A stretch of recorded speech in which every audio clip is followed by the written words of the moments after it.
We've covered the biggest fish in the UK in the previous video, so now let's look at the 5 smallest fish in Britain's lakes and rivers. First up is the gudgeon. Gudgeon are perhaps the UK's most loved mini fish, reaching a weight of around half an ounce typically.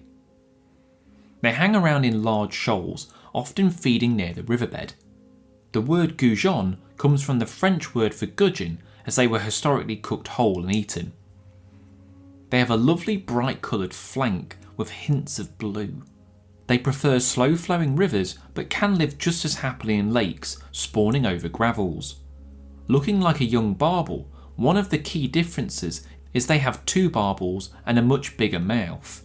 In recent years, it's thought there's been a decline in gudgeon, but no definitive reason for this has been found, though a mix of predation, habitat loss and lack of interest in the fish are likely causes. Our next fish is the minnow. Minnows are often associated with being small, and in the UK the record is 13.5 grams.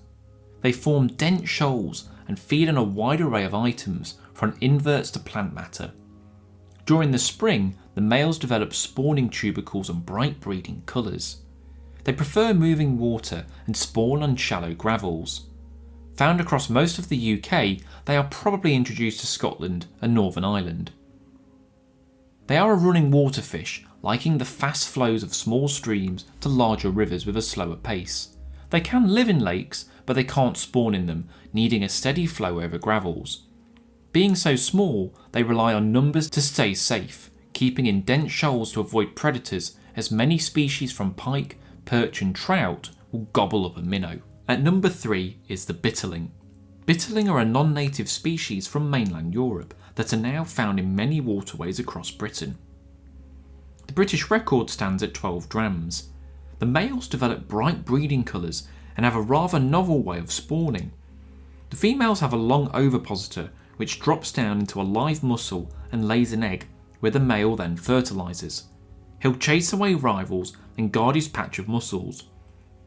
Despite being non-native, they don't cause any major issues to UK river fish, coexisting with all the same species in the rest of Europe. These small fish were once used as a primitive pregnancy test, with a pregnant woman's urine being put into a tank, which would cause the ovipositor to come out if the woman was pregnant. Our next entry is the spined loach, a rather scarce fish only found in a handful of rivers in the east of England. There's no British record for them, as the mouth is so tiny no hook would catch one, and they tend to filter feed in the mud. In terms of length, they reach 5 centimetres but are very thin.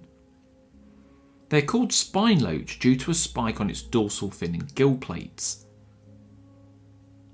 They, like some other loach, have a sensitivity to low air pressure, and when a storm is due, they'll become more erratic. They also use their gut as a primitive lung to extract oxygen.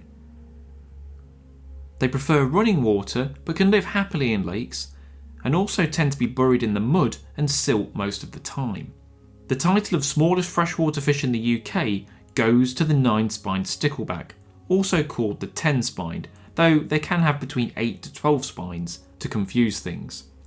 Often smaller than a pinky finger, these fish rarely grow much bigger.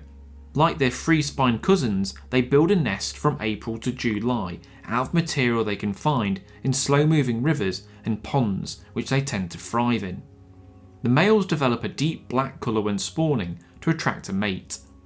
They're naturally found in the east of England, but have been spread around to most corners of the UK, but because of their small size, often go unnoticed.